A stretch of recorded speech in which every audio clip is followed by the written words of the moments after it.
बिल्कुल इस बात में कोई किसी को डाउट नहीं होना चाहिए कि ये सत्र ऑपरेशन सिंदूर का उत्सव है और हम उससे ही मनाने जा रहे हैं। जो भी अपने देश पे और देश की सेना पे गर्व करेगा वो ऑपरेशन सिंदूर का विजयोत्सव जरूर मनाएगा और हम लोग उसी भाव से आज संसद में घुस रहे हैं। लेकिन सर विपक्ष कह रहा है, सवाल खड़े कर रहा है कि ऑपरेशन सिंदूर पे बात हो, जो ट्रंप कह रहे हैं उसके ऊपर सवाल जो है जवाब दे। अब आप देखिए कि सेना के शौर्य पे भी सवाल, देश की सेना की इतनी बड़ी विजय पे भी सवाल।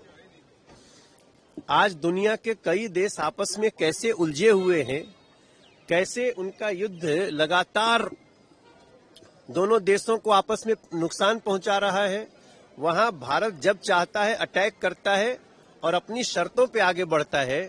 उस पे भी अगर सवाल उठाते हैं तो मैं समझता हूं कि वो देश की जनता उनका विचार करे। देखिए, मुझे लगता है विपक्ष जानबूझ करके सदन का सामना नहीं करना चाहता। सरकार ने बहुत स्पष्ट किया है कि सभी मुद्दों पर चर्चा के लिए सरकार तैयार है, लेकिन वो पारंपरिक नियम और कायदे कानून के अंतर्गत होने चाहिए। विपक्ष को चाहिए कि वो सार्थक चर्चा के लिए सदन को चलने दे, तो एक एक प्रश्न का जवाब सरकार देगी।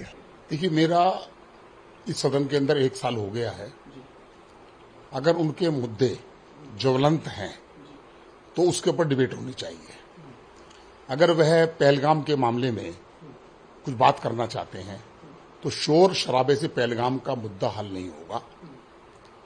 पहलगाम की आतंकी घटनाओं का वो समर्थन कर रहे हैं या विरोध कर रहे हैं, ये उनको स्पष्ट करना चाहिए, क्योंकि अभी तक फितरत ये है कि वह आतंकवादियों के साथ उनका पक्ष रहता है। दूसरा, सिंदूर को लेकर उनको कुछ आपत्तियां हैं। अगर सिंदूर को लेकर आपत्तियां हैं तो इसका मतलब वह पहलगाम में जिन निर्दोष लोगों की हत्या, निर्मम हत्या की आतंकवादियों ने, वे उनका समर्थन कर रहे हैं। सिंदूर इसलिए था जरूरी कि पाकिस्तान को जवाब देना था। उनके 9 आतंकवादी ठिकानों को पाकिस्तान में घुसकर भारत की सेना ने अपना पराक्रम दिखाया है। अब उनको सिंदूर पर आपत्ति हो रही है। दूसरा, बिहार की जो वोटर लिस्ट की बात कर रहे हैं, बिहार की वोटर लिस्ट में लाखों लोग, लगभग 40 लाख से ऊपर लोग वह लोग हैं जो रोहिंग्या हैं, जो बांग्लादेशी हैं, म्यांमार के लोग हैं, पाकिस्तान के लोग हैं। क्या ये देश अपने लोकसभा या विधानसभा चुनाव को ध्यान में रखते हुए अपना प्रतिनिधि लोकसभा में भेजता है?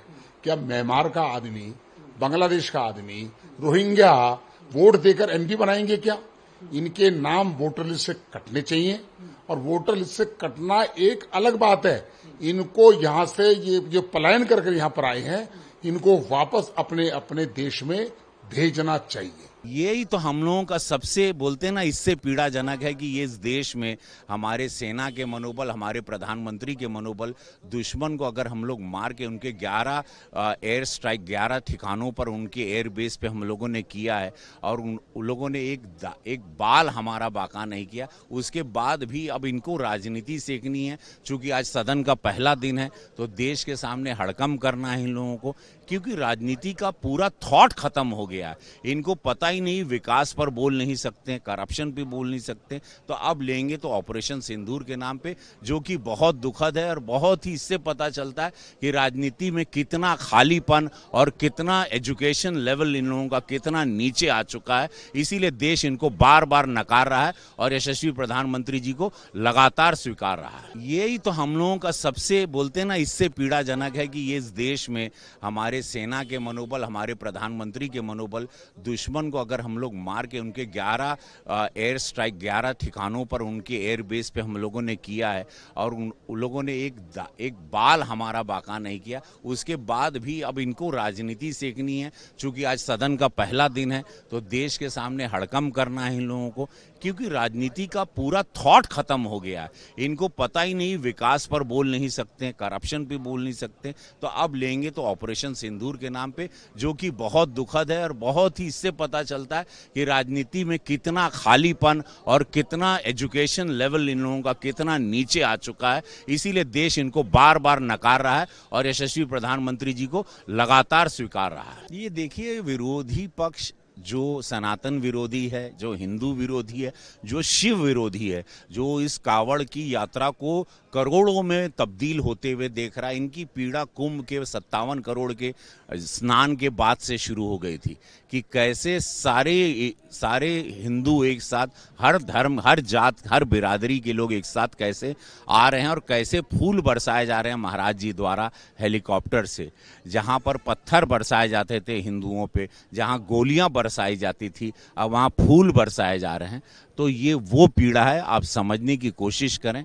आप इन लोगों के पास कोई उपाय नहीं, तो ये लोग विकास पर बात नहीं करेंगे, देश की तरक्की पे, उन्नति पे, ऑपरेशन सिंदूर पर बात नहीं करेंगे, पाकिस्तान को जैसे हम लोग लताड़े उस पर बात नहीं करेंगे।